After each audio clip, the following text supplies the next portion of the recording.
Gente, eu tinha uma coisa preparada para falar e Deus mudou tudo. Então, hoje vai ser daquele jeito que a gente gosta. Eu estou aqui para obedecer. Tem tema? Sei lá qual é o tema, mas vamos falando, porque eu fui escrevendo tudo que ele foi me falando. Desde quinta, eu estou assim, Senhor, o Senhor sabe que eu sou tão apegada a um roteiro, Pai. O meu marido é do improviso, entendeu? Se você falar um tema para ele, ele pega assim, vamos falar sobre isso. Ele fala 40 minutos sobre isso. Eu não. Ele já deu uma aula de teatro, porque um professor estava passando mal, e ele deu uma aula de teatro de um tema que ele nunca tinha estudado na vida. Mas ele convenceu as pessoas. Esse meu marido é do improviso. A máscara, é verdade, né? Então, vamos lá, gente. Vamos abrir a Bíblia em 1 Coríntios, capítulo 13. Quero ver quem trouxe Bíblia de papel aí. Deixa eu ver. Vocês estão trazendo Bíblia de papel? Ai, que lindos. Eu amo Bíblia de papel. 1 Coríntios 13, vamos ler o versículo 11, tá? Diz assim: quando eu era menino, falava como menino, pensava como menino e raciocinava como menino. Quando me tornei homem, deixei para trás as coisas de menino. Então, nós temos vivido um tempo que o Senhor está nos chamando para cima, e isso fala muito de crescimento. Nós falamos muito sobre nós sermos, né, seres celestiais e tudo mais. Mas essa semana o Senhor me falou muito sobre a importância da gente andar para o caminho de maturidade, crescer. E eu lembro que eu tenho uma amiga minha que sofre muitos anos com um problema na coluna. E não me esqueço de uma conversa muito profunda que a gente teve. A gente começou falando só da fisioterapia que ela tinha feito, da sessão de fisioterapia. E ela falou: Lenara, eu acho que eu cresci uns 3 centímetros hoje. E eu falei: nossa, como assim? Foi algum milagre, alguma coisa que aconteceu? Não, eu estava encurvada com um problema na minha coluna, não lembro se era escoliose, o que era. Mas depois dessa sessão, eu simplesmente fui alinhada. E daí, na hora que ela falou essa palavra, minha cabeça fez bum. Falei: uau, é assim com a gente também. Quando o Senhor nos alinha, quando Ele nos puxa para cima, para o centro da sua vontade, a gente automaticamente cresce. E é nesse lugar que o Senhor quer nos levar. Então, queridos, todo mundo aqui que está dentro de uma carne, enquanto nós vivermos dentro dessa carne, nós passaremos por lutas e tentações, e nós viveremos uma luta constante contra o pecado, porque ele está sempre à nossa porta.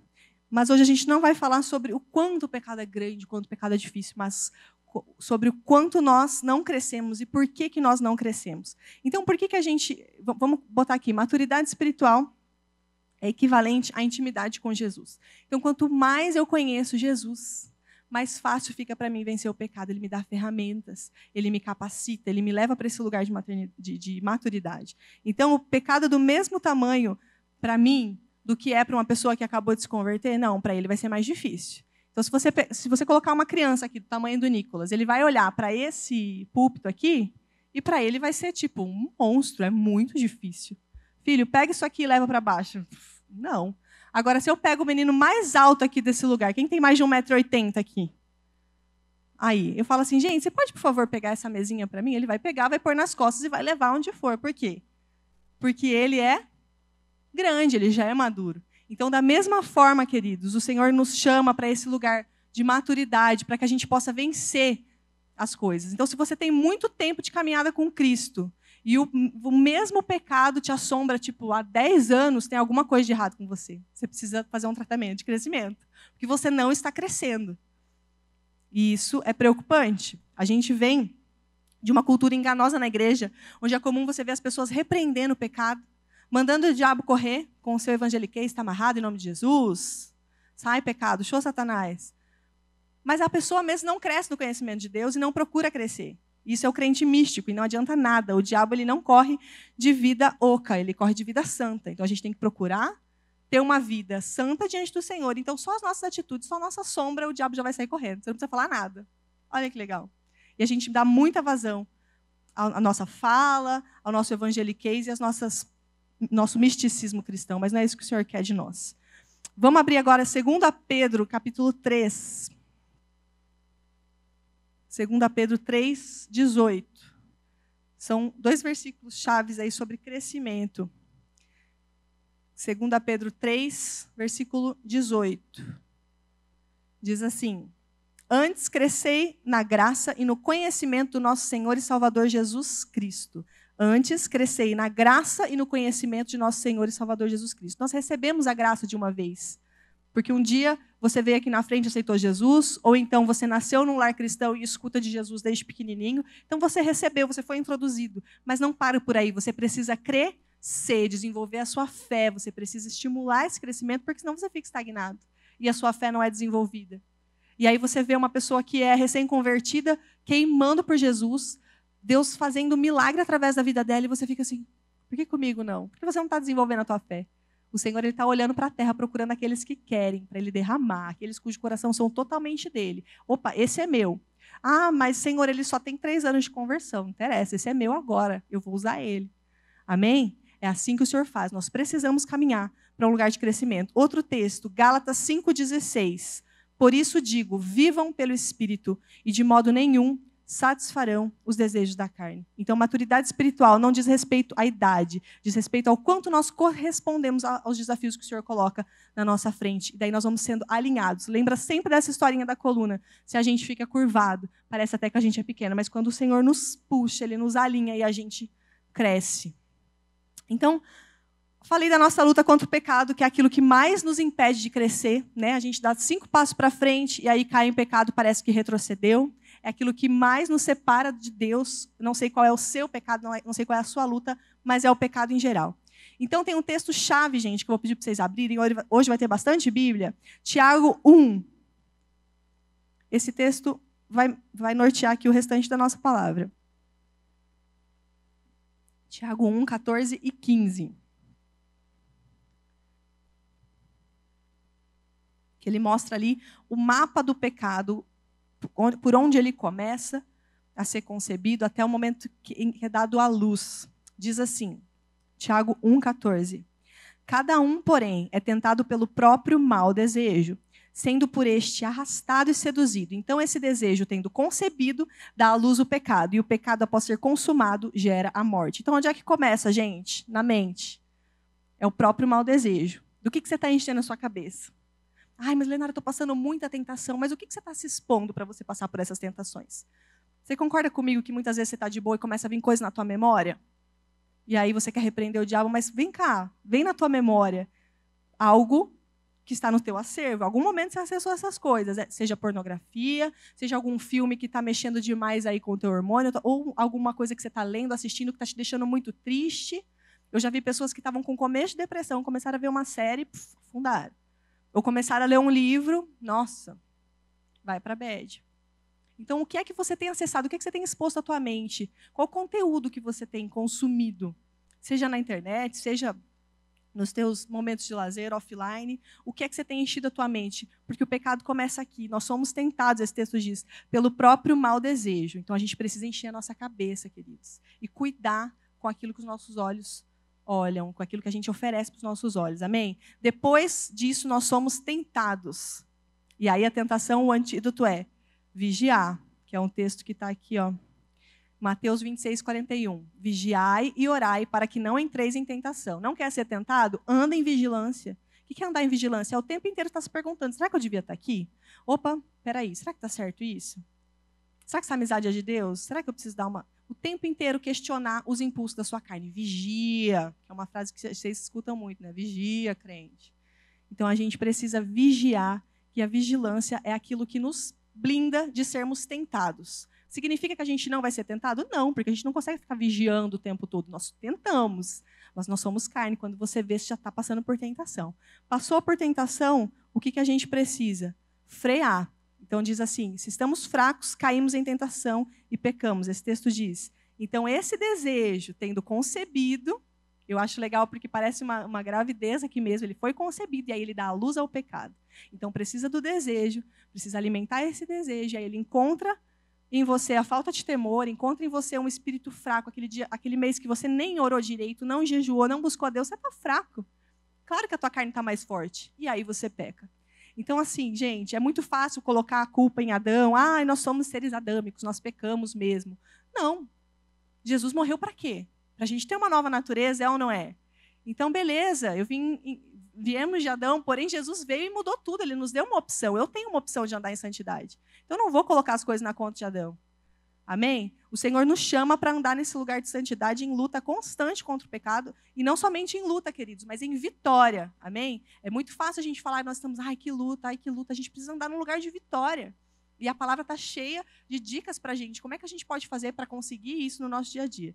Então, a gente precisa vencer a tentação, a gente precisa cuidar com o que a gente enche na nossa mente. E aí, eu quero contar uma experiência que eu passei essa semana, que inclusive foi o que foi gerando essa palavra, que eu estava na minha cozinha, e tem uma janela na frente da pia, e tem uma lixeirinha de orgânico. Acho que todo mundo tem uma lixeirinha na cozinha onde joga resto de comida, né?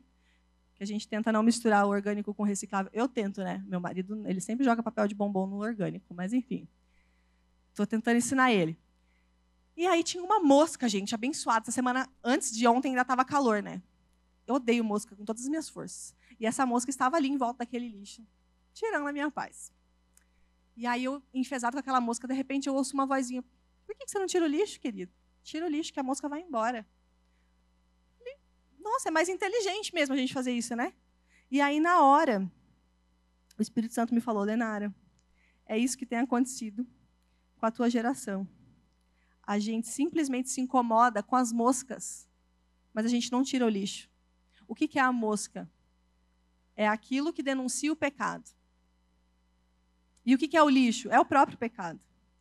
Então, muitas vezes a gente vê as pessoas pedindo desculpa pela mosca. Opa, desculpa aí, eu já vou tirar isso. Mas a pessoa não resolve o que precisa resolver. Como é que a gente resolve uma situação de pecado para parar de feder diante de Deus?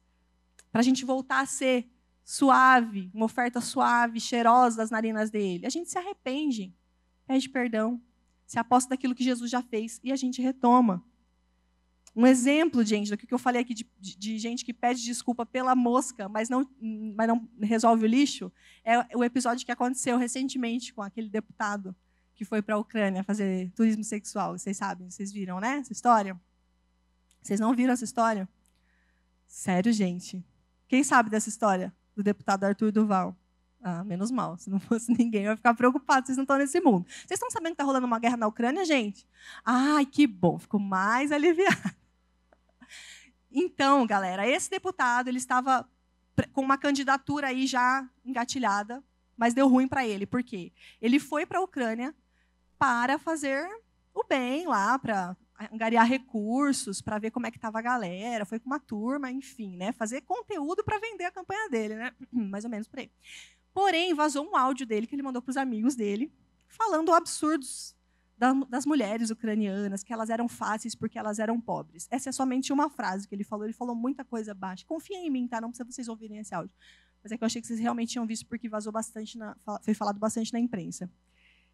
E aí ele veio a público, né? Desceu do avião no Brasil. Eu até vi um comentário sobre ele falando assim: essa é a história do cara que morreu na guerra sem tomar nenhum tiro. Porque ele chegou no Brasil, ele já teve que botar o rabinho entre as pernas, tirou a candidatura dele, porque, né, era uma vergonha para o partido tudo que aconteceu. E ele foi lá e fez um vídeo pedindo desculpas. Só que, gente, ele pede desculpa não é pelo lixo de tudo que ele falou. Ele fica se justificando e ele pede desculpa pelas moscas, pelo áudio. O áudio que vazou, do tanto de corrupção que tinha no coração dele, do quanto de lascívia que tinha naquele olhar, do quanto que ele estava olhando para um povo em vulnerabilidade, um povo que está sofrendo, está morrendo, com um olhar de impureza. Isso não representa a gente como seres humanos, isso não representa o brasileiro. E ele estava pedindo desculpa pelo áudio. Ele não estava pedindo desculpa pela falta de caráter e falta de hombridade dele. Então, isso é um retrato do que a gente muitas vezes faz quando a gente pede desculpa pelo que está denunciando o nosso pecado. A gente vai passar a nossa vida inteira fazendo isso aqui, ó, espantando mosca. Mas o Senhor não quer isso para a gente. O Senhor quer que a gente faça a nossa atitude de crente, de maduro. Vamos tirar o lixo. O que é tirar o lixo? Senhor, eu me arrependo disso aqui. Isso aqui não representa o Senhor. Isso aqui está te envergonhando. Eu me arrependo e eu tiro. Quem entendeu o que é lixo aqui, o que é mosca? Então, esse cara pediu desculpa somente pelo áudio vazado. Só que sem arrependimento, gente, como eu falei, é impossível tirar o lixo, porque ele vai voltar a se acumular na nossa vida. E esse pecado, esse deputado, são palavras que rimam. Esse deputado, ele ainda fala, justificando, gente, foi só o meu lado moleque. Tipo assim, o cara vai ser deputado, então ele tem um lado que ele vai ter muito poder. Agora, se você der poder para um cara que tem esse tipo de desejo, o que acontece? Para um cara que tem esse lado moleque, é uma tragédia. Aconteceriam coisas muito graves. Então, querido, a gente precisa vigiar. Nós não somos salvos por aquilo que a gente faz. Eu estou enfatizando entre manter uma vida de santidade. Mas nós somos salvos somente pela graça de Deus. A gente tem que andar em santidade para a gente desfrutar o melhor dele nessa terra. Amém? Mas lá Efésios 2, 8 e 9 diz assim: pela graça sois salvos por meio da fé. E isso não vem de vós, é dom de Deus. Não vem das obras para que ninguém se glorie. Então, se eu andasse certinho e falasse, Deus, o Senhor me salva porque eu estou andando certinho, o que ia acontecer com o meu ego? Ia inflar, eu ia ficar me achando. Me salva porque eu sou santa. Não, eu jamais seria capaz disso tudo. Por isso que Jesus precisou vir. Ele nos limpa de todo pecado. Eu quero convidar você para abrir aí agora comigo o texto de... Peraí que eu já vou achar aqui. Hebreus, capítulo 4, versículo 13.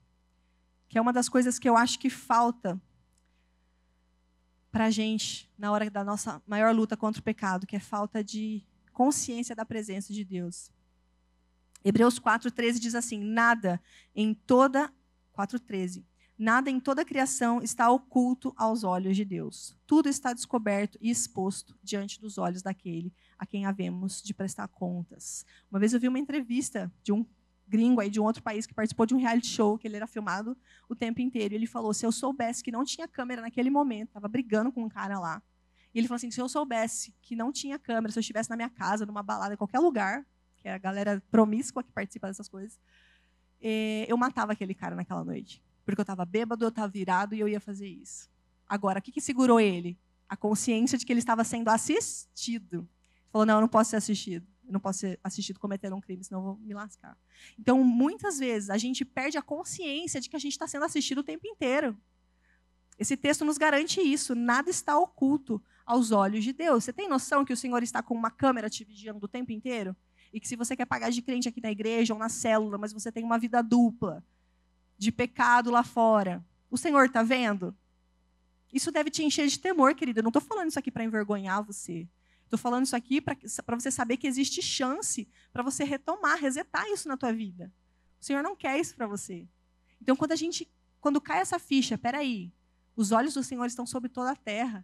Então, o mesmo Deus que me vê lá, me quebrantando no culto, é o Deus que está me vendo na escola quando eu estou flertando com outros carinhas, quando eu estou vendendo algo que Ele não me disse para vender, quando eu estou usando a minha pureza como moeda de troca, ou quando eu estou falando mal de um amigo que está precisando de ajuda e eu estou sendo ruim mesmo, intencionalmente, o Senhor vê. E quando eu falo todas as coisas, não é só aqui por fora.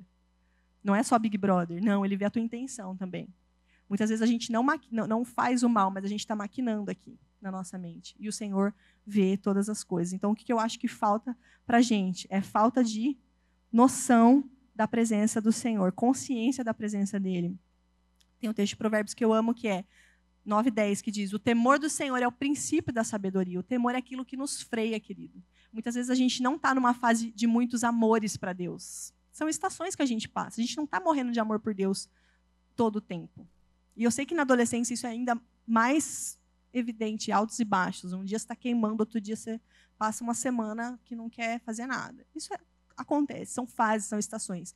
O Senhor quer nos levar para andar numa linear crescente, porém eu sei que nós somos feitos de fases. Mas o Senhor, Ele diz que quando a gente tem essa consciência da presença e a gente procura andar em santidade, a gente está cada vez mais perto de chegar nesse lugar onde, sim, mesmo sem tá queimando de paixão, de sentir, sentimento, estou falando.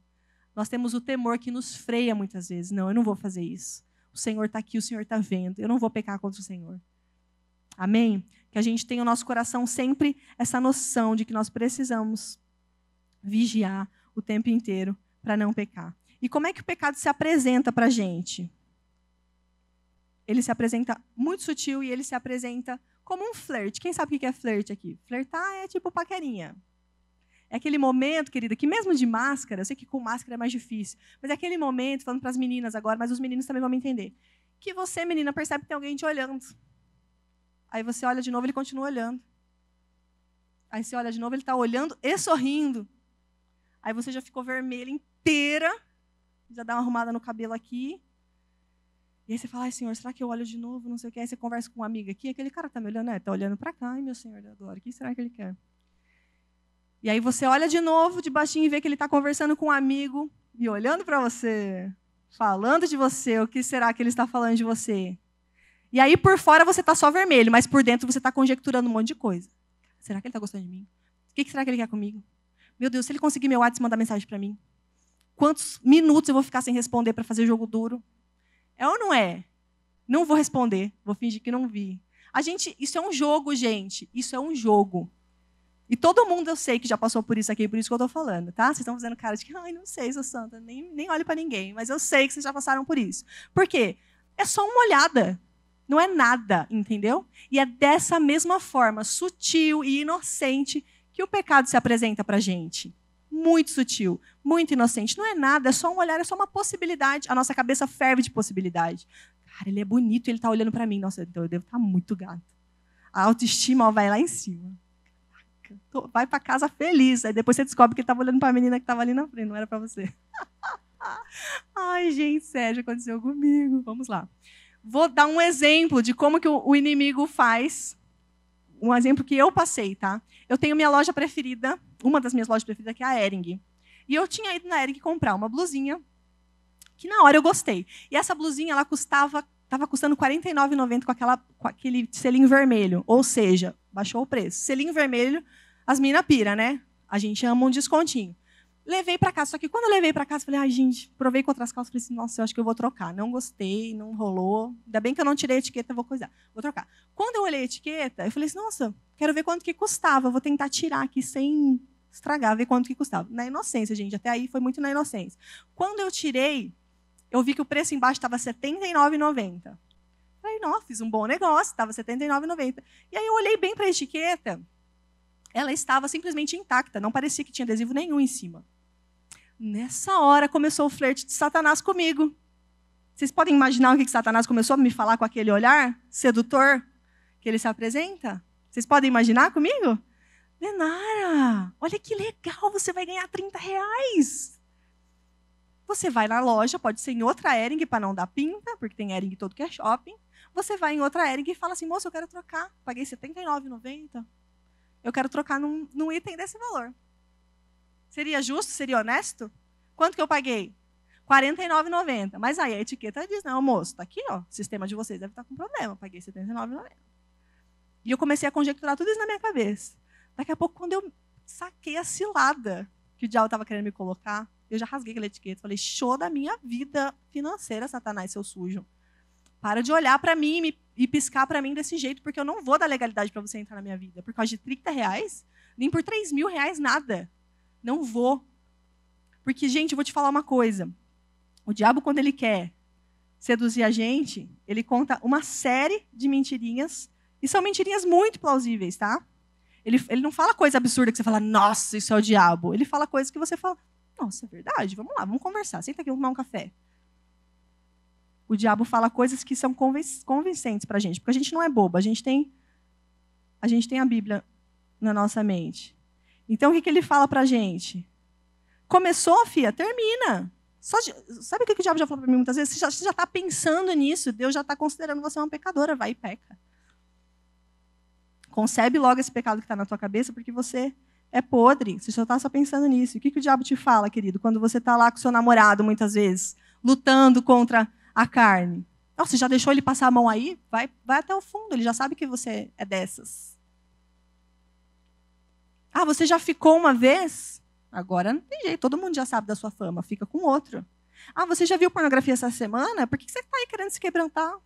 Assiste a semana inteira, chega no sábado, você pede perdão, o Papai do Céu vai te aceitar, vai te perdoar. É ou não é, gente? Sério, é muito absurdo o que eu estou falando aqui? Ninguém nunca ouviu isso? O diabo fala muitas dessas coisas no ouvido da gente. E a gente começa a conjecturar. Só que uma coisa que o diabo não nos fala é que quando a gente faz isso, a gente abre a porta para ele. E fala, entra, pode entrar, você tem legalidade na minha vida. Aí você diz, não, Lenara, mas eu sou uma pessoa que vai na igreja e Deus não vai permitir o inimigo entrar na minha vida. Mas, querido, você deu livre-arbítrio, você que abriu a porta, Deus te deu livre-arbítrio. Não foi o Senhor. Ele te deu um presente chamado livre-arbítrio. Ele colocou diante de você a vida e a morte e falou, faz uma escolha. O que você fez? Você falou assim, eu escolho a morte. E abriu a porta. Aí o diabo entrou e a culpa é de Deus. Aí dá tudo errado na tua vida sentimental, dá tudo errado no teu ministério, começa a dar ruim na escola, teu pai e tua mãe começam a ficar insuportável. E a culpa é de quem? Vamos passar um pente fino nessa vida aí para ver se não tem legalidade? Porque, gente, na boa, é muito fácil amarrar o diabo e não sondar a nossa vida se a gente não está dando legalidade para ele. A gente escancara a porta com as nossas atitudes. Mas aí não tem mais jeito, Lenara? Claro que tem jeito. Começa a botar para correr.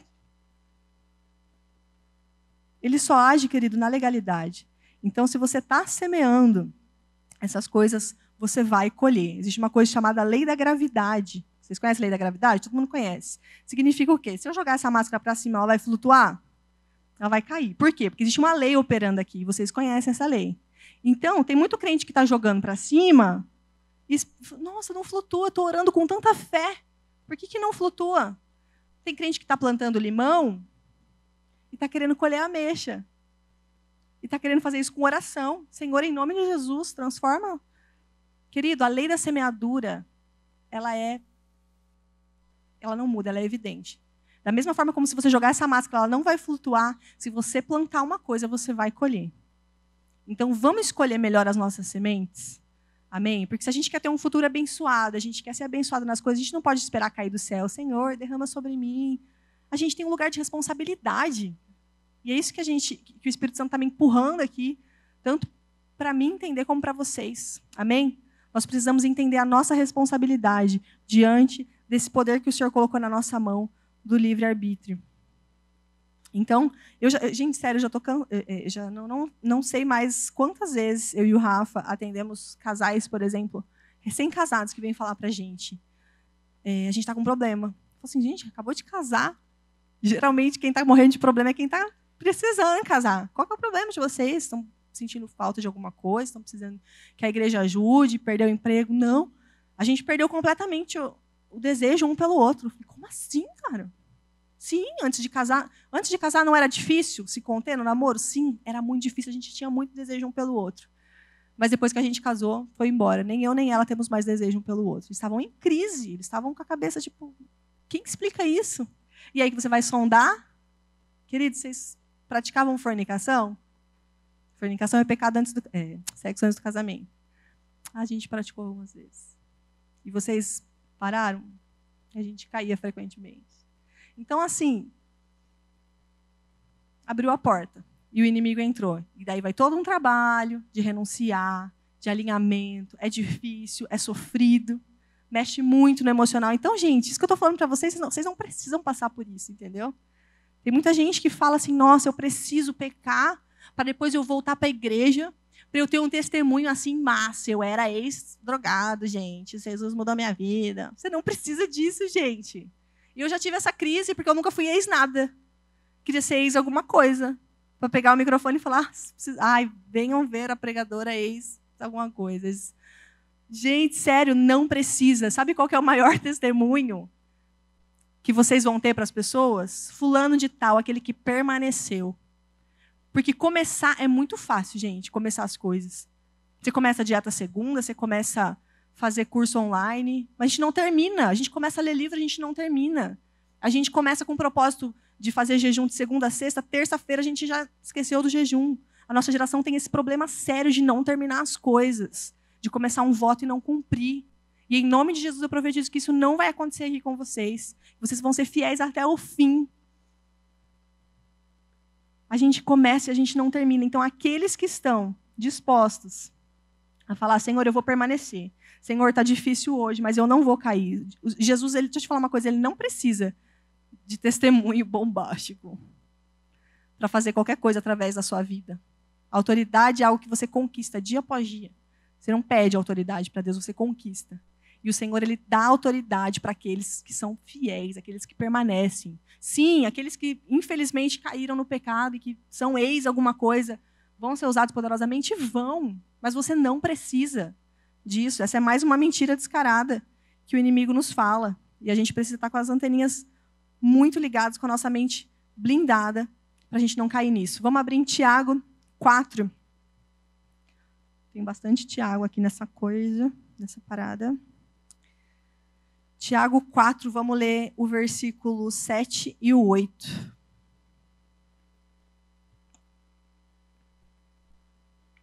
Que fala sobre a parte boa do negócio, que é a gente saber que o Senhor nos limpa de todo pecado. Vamos lá, Tiago 4, 7 e 8. Portanto, submetam-se a Deus, resistam ao diabo e ele fugirá de vocês. Aproximem-se de Deus e ele se aproximará de vocês. Pecadores, limpem as mãos. E vocês que têm a mente dividida, purifiquem o coração. Percebe que é o tempo inteiro um convite? Percebe que o tempo inteiro o Senhor está chamando, vem, dá o primeiro passo que aí eu vou te dar isso. Faça algo. Apresente o sacrifício e aí eu derramo fogo. Vem até mim e aí eu vou até vocês. Clama a mim e aí eu ouvirei. Vocês acham que isso é coincidência? Ou isso revela um caráter de Deus? Uma faceta do caráter dele? A coisa que a gente não conseguia fazer, ele já fez por nós, que foi mandar o filho dele para morrer por nós.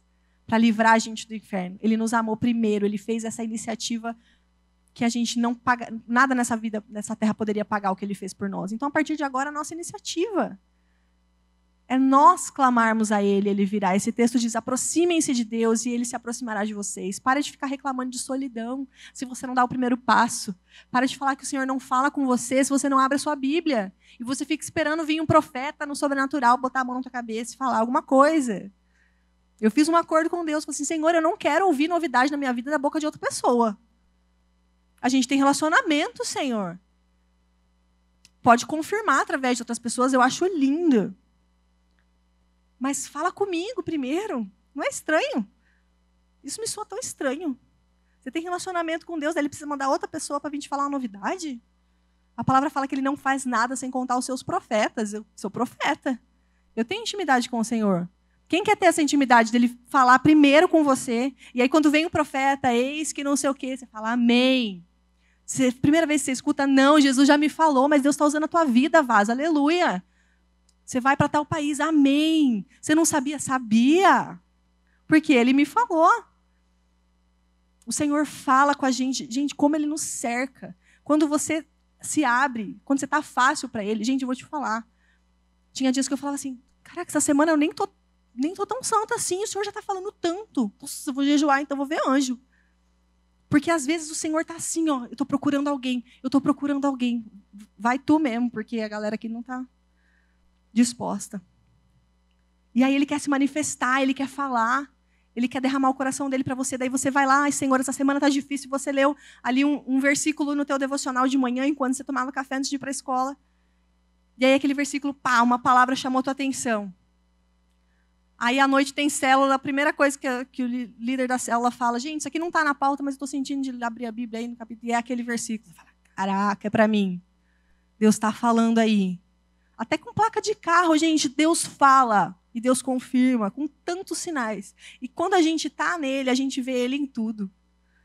Até você querer comer um negócio e uma pessoa vir e te dar. Quem já passou por isso? Está com vontade de comer um negócio e uma pessoa vem... lembrei de você. Falei, você está brincando. Deus falou para ela.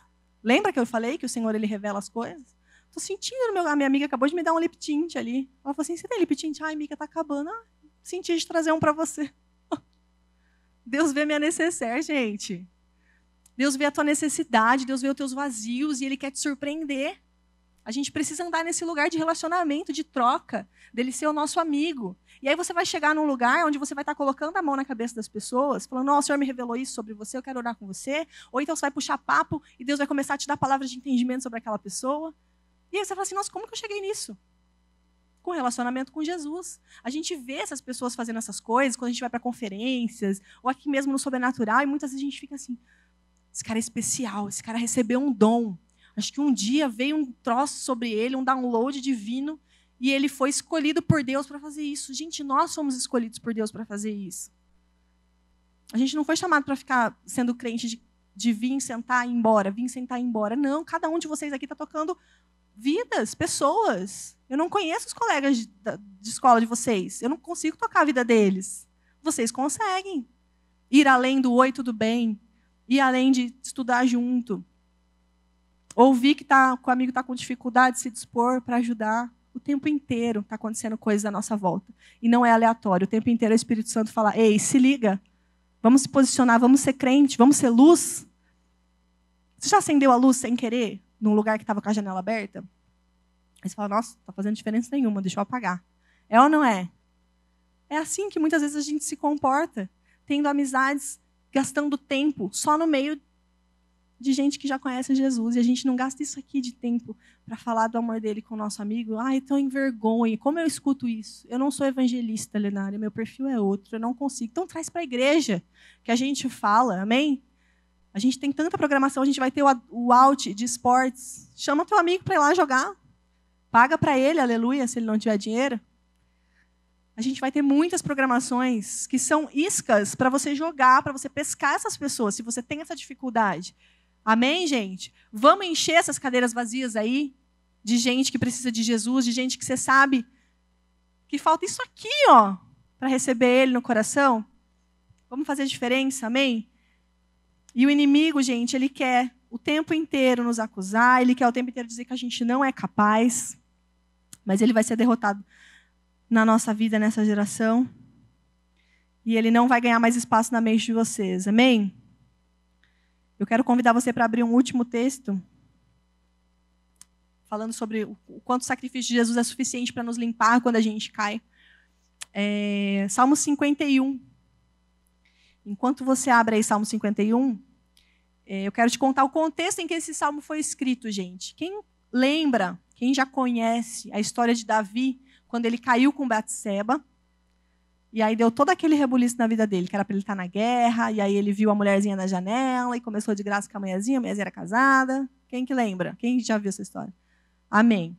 Não vou me delongar aqui, mas eu quero ler esse salmo para vocês entenderem. Davi foi confrontado pelo profeta Natã, que chegou para ele e falou assim, cara, imagina que aconteceu isso, isso, isso. Davi fala, nossa, esse cara merece morrer. Pois é, esse cara é você, porque foi isso que você fez. Davi fica no chão. Davi, na hora, se envergonha e se arrepende.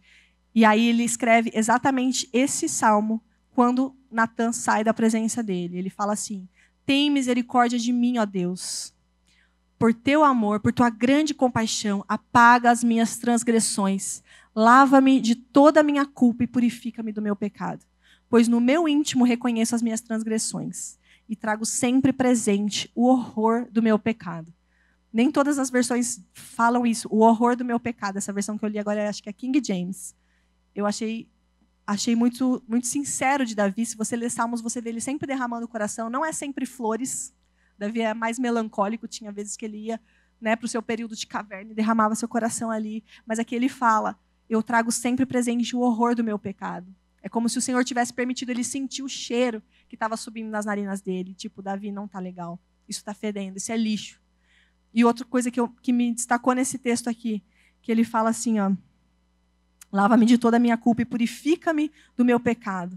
E aí tem uma continuidade desse texto, lá no mesmo Salmo 51, vamos pular para o 10, que diz assim, cria em mim um coração puro, ó Deus, e renova dentro de mim um espírito estável. Não me expulses da tua presença, nem tires de mim o teu Espírito Santo. Devolve-me a alegria da tua salvação e sustenta-me com o espírito pronto a obedecer. Gente, essa é a oração que eu e você deveríamos fazer quando a gente cai em pecado. É esse coração, porque a palavra fala que Davi era um homem segundo o seu coração. Ele acabou de pecar, ele sabia que Deus estava assim, muito chateado, muito triste com ele. E ele na hora se arrependeu, ele na hora pediu, Senhor, devolve-me a alegria da salvação. Por que devolve-me? Eu fiquei me questionando, por que ele usou esse termo devolve-me? E aí, na hora, eu já linkei com aquilo que a gente falou há pouco tempo, que quando a gente dá legalidade para o inimigo, a gente abre a porta e ele entra. E o diabo, ele é um ladrão. Quando ele entra na nossa vida, ele não sai de mãos vazias. Ele leva a alegria da salvação, muitas vezes. Ele leva a tua pureza, ele leva o teu temor. Mas quando você está na presença de Deus, querido, depois de cair a tua ficha, porque eu sei que todos aqui têm o Espírito Santo e têm esse temor, você precisa fazer como Davi e orar assim, Senhor, me devolve. Restitui para mim isso que o inimigo levou. Porque o nosso Deus é poderoso, amém? E Ele vai atrás para você e Ele vai te restituir de tudo que o inimigo roubou. Ele é poderoso para isso. Não somente de purificar do pecado, porque a gente se sente um lixo, a gente se sente nojento depois que a gente peca, é ou não é? Parece que a gente precisa tomar um banho por dentro. Sabe, depois de um dia que você está suado, aí você toma um banho e fala, ai, beleza, a dignidade voltou. Da mesma forma, quando a gente peca, a gente precisa desse banho por dentro. E quem pode nos dar esse banho por dentro, senão o Senhor? Essa palavra diz que Ele nos lava. Eu quero convidar a banda para subir, que a gente já está caminhando para o final. E uma coisa, enquanto eu estava orando e criando isso diante do Senhor, essa palavra que surgiu essa semana, sobre pecado, sobre se limpar, sobre detectar o que machuca o coração de Deus e parar de fazer, o Senhor me falou algo sobre juízo e misericórdia. Que muitos aqui conhecem muito bem o juízo das pessoas. Tipo assim, muita gente te julgou já. E quando eu falo julgar, gente, não é isso que todo mundo está acostumado, tipo, não julgueis, ai, falando de mim, falando mal. Não. Eu estou falando sobre, imagina uma figura de um juiz com um martelo, e o juiz, quando bate o martelo, ele dá o quê? Um decreto. E ele fala, fulano vai pagar isso, isso e isso. Vai ficar preso sei lá quanto tempo, vai ter que pagar a fiança disso. Fulano foi condenado. E você ouvir isso da boca de alguém é muito sério. E muitos aqui ouviram condenação, ouviram esse tipo de julgamento, juízo, da boca de pessoas que não têm autoridade para falar isso para vocês. Só que vocês tomaram isso para si. Por considerarem essa pessoa importante, não sei se foi pai, mãe, um amigo, alguém que com palavra de relevância na tua vida. E nós queremos orar por vocês essa noite, porque o Senhor, Ele exerce misericórdia sobre aquele que se arrepende, e não juízo. Eu vou ler um texto, não precisa abrir, bem curtinho de Tiago também, se você quiser anotar, é Tiago 2,13, que simplesmente fala o seguinte: a misericórdia triunfa sobre o juízo. A misericórdia triunfa sobre o juízo. Então, tudo que a gente falou, querido, de consequência do pecado, da lei da semeadura, você está careca de saber aquele versículo, honra teu pai e tua mãe, porque se você semear a honra, o que a Bíblia fala? Você vai colher bênção, você vai viver muito tempo sobre a terra.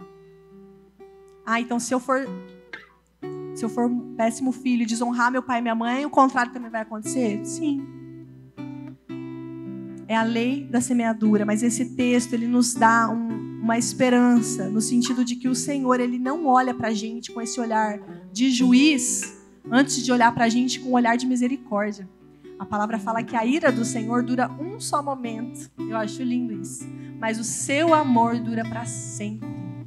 Então, se você comparar a ira de Deus, o momento que Ele fica irado com você, porque Ele fica bravo com a gente não facilita também, né? Mas a palavra fala que o amor dele é imensamente maior, jorra sem medida. E Ele não resiste a um coração quebrantado. Então, se existe um pouquinho de humildade aí no teu coração, eu creio que essa noite vai ser noite de quebrantamento e de arrependimento do Senhor, porque eu vejo um rio de misericórdia aqui, um rio de graça aqui. E todas essas acusações, esses decretos que falaram sobre você, você fez isso, então o seu futuro vai ser esse, esse, esse. Você vai ser igual fulano. Às vezes você ouviu e aquilo ficou, não dei bola. Você fala assim, não, tá tudo bem. Mas aquilo ficou dentro de você. Quais palavras ficaram dentro de você que foram proferidas a respeito do seu futuro? Sonda aí no teu coração. O que será que falaram já sobre você que você está considerando mais do que o que Deus falou a seu respeito? Tem mais um texto que eu quero ler, que é Lamentações 3:22. As misericórdias do Senhor são a causa de não sermos consumidos, porque as suas misericórdias não têm fim. Novas são a cada manhã, grande é a tua fidelidade. Então, a gente acorda cedo todo dia, mas existe uma coisa que acorda antes que a gente para nos receber, chamada misericórdia de Deus. Todas as manhãs, antes de você acordar, ela já acordou e ela está te esperando de braços abertos. Falando, filha, eu sei que hoje vai ser difícil. Se você precisar de um tanque de graça, se você precisar de um tanque de misericórdia, eu tenho essa carga cheia, 100% aqui, esperando para você usar. Então o Senhor é aquele que manda a provisão para a gente antes da gente precisar, amém? Quem vive isso aqui? Antes da gente precisar, o Senhor manda a provisão. Da mesma forma, antes da gente precisar de misericórdia, você fala, não, eu estou bem. Mas Ele já manda todas as manhãs, porque Ele sabe que a gente vai precisar. Eu quero convidar você para ficar de pé, que a gente vai orar agora a respeito de tudo que foi falado. Coloca teu coração diante do Senhor. Que seja um momento de você não ter reservas diante dele, amém? Feche teus olhos aí no teu lugar, vamos orar. Pai Santo, eu te louvo, Senhor, por essa palavra. Eu te louvo porque o Senhor é aquele que corrige a quem o Senhor ama. E o Senhor tem nos alinhado, Pai. O Senhor tem nos puxado para cima. E isso tantas vezes dói, Pai. Isso gera dores emocionais, isso gera dores físicas, muitas vezes. Mas crescer dói mesmo. Nós queremos dizer que ainda que isso nos faça sofrer, nós queremos crescer para cumprir o teu propósito. Porque nada mais importa nessa terra, Senhor, se não cumprir aquilo que o Senhor confiou a nós. Nós queremos ser participantes do que o Senhor está fazendo nessa terra, na nossa família, na nossa igreja, na nossa escola, o que o Senhor quer fazer através de nós, Senhor. Então conta conosco, Pai. Não queremos andar nesse lugar de meninice, fazendo coisas que alguém que não conhece o Senhor faz. Mas nós queremos todos os dias crescer mais um pouco e mais um pouco. Ah, Senhor, e quantas vezes o pecado vem e bate a nossa porta. E quando a gente não anda em vigilância, não anda em temor, a gente cai. Mas que assim como Davi, Senhor, rapidamente nós possamos correr para um lugar de arrependimento. Rapidamente o Senhor possa encontrar em nós um espírito quebrantado, que se derrama e que fala: Paizinho, me perdoa. Eu errei, eu machuquei seu coração. Queridos, quando Davi ora diante do Senhor, ele não fala: eu pequei contra Batseba ou contra a família dela. Mas a consciência da presença de Deus é tão grande que ele fala: eu pequei contra ti, Senhor, e contra ti somente. Nós precisamos voltar para esse lugar da consciência da presença do Senhor. Ele está aqui agora, sim, mas Ele também está lá no nosso quarto. A presença dEle também está na nossa mesa, nas refeições durante a semana. Ele também está quando nós estamos fechados, não querendo conversar com ninguém no nosso canto, na nossa escola. Ele está o tempo inteiro. Deus, nos dá consciência da Tua presença, Senhor. Nos dá temor, Papai, de volta. E tudo aquilo que o diabo roubou, Paizinho, de nós, quando nós demos legalidade, nós Te pedimos: restitui para nós, Senhor. Dá-nos a alegria da salvação de novo. Porque o diabo, ele não terá mais poder sobre as nossas vidas. Nós nos comprometemos a fechar toda a porta, a fechar toda a brecha. Queridos, eu tenho orado sobre confiança, tenho sentido de orar sobre confiança aqui. Que muitas pessoas têm dificuldade de confiar no Senhor como Pai. Porque a gente faz relação com o homem da terra, com o nosso pai terreno, ou com alguém que não mereceu nossa confiança. Deixa eu te contar uma situação que eu passei essa semana. A minha filhinha, Sara, ela ama anéis e ela tinha acabado de ganhar um anel. E o pai dela tinha guardado esse anel. E ela queria, por todo custo, saber onde é que estava esse anel. Só que o Rafa já tinha saído. E ela: mamãe, cadê meu anel? Ela estava inconsolável, querendo muito saber onde é que estava. Até o momento que eu abaixei na altura dela, eu falei: filha, o papai guardou o seu anel. Quando ele chegar, ele vai te dar. Nesse mesmo momento, ela virou para mim, parou de chorar e falou: tá bom, mamãe. E ela foi viver a vida dela e foi brincar. E nessa hora o Espírito Santo falou para mim: assim como essa criança não perguntou onde é que o papai pôs o anel, ou que horas que o papai vai voltar, ou não continuou chorando, é assim que você deve ser comigo. Quando você entrega algo para o Senhor, você sabe que está com Ele, e isso basta. O caráter de Deus merece confiança, a ponto de você não precisar perguntar: Senhor, e o meu futuro? Senhor, quando que vai vir as minhas promessas? Está com o seu Pai, Ele vai te entregar quando Ele quiser. Então entrega e confia, assim como uma criança confia no caráter de seu pai, cegamente. Esse anel poderia ter se perdido, mas ela simplesmente falou assim: tá com meu pai, então tá bem guardado. Quando a gente conhece o caráter do nosso Deus, do nosso Pai, e Ele não é como o nosso pai terreno, todo o nosso medo vai embora. Amém? Vamos fazer mais uma oração final aqui agora comigo para a gente finalizar a questão da confiança nos nossos corações. Senhor, temos tido tanta dificuldade de confiar em Ti, Pai. Muitas vezes nós proferimos que Te amamos ou que confiamos em Ti, mas o nosso coração está aterrorizado, morrendo de medo de que o Senhor vai nos trair, de que o Senhor vai nos enganar, porque sem querer nós fazemos essa comparação com os homens da terra, mas a Tua palavra nos garante que o Senhor não é como o homem. O Senhor não nos mente, não mente para nós, não nos engana. O Senhor não se atrasa, o Senhor é perfeito. Então eu te peço agora, papai, se revela a cada um aqui nessa semana. Eu profetizo que eles terão experiências que vão marcar a vida deles. E eles vão entender: esse é o caráter do meu pai. O meu pai não é como o meu pai terreno. O meu pai não é como essa pessoa que me machucou. Ele é digno da minha confiança. Se revela a eles, Pai. para que eles possam te amar mais ainda, para que eles possam saber, eu posso confiar no caráter do meu Deus, que está guardando o meu futuro. Se o diabo tentou proferir alguma acusação, algum julgamento sobre o meu futuro, ele está enganado, porque o meu futuro está bem guardado no Senhor, e nada vai roubar o que Deus tem para mim. Obrigada, Jesus, pela essa convicção que nós temos em Ti, porque o Senhor é digno da nossa confiança, Senhor. Quem ama Jesus, dá uma salva de palmas para Ele aí no seu lugar. Nós chamamos Jesus, nós chamamos.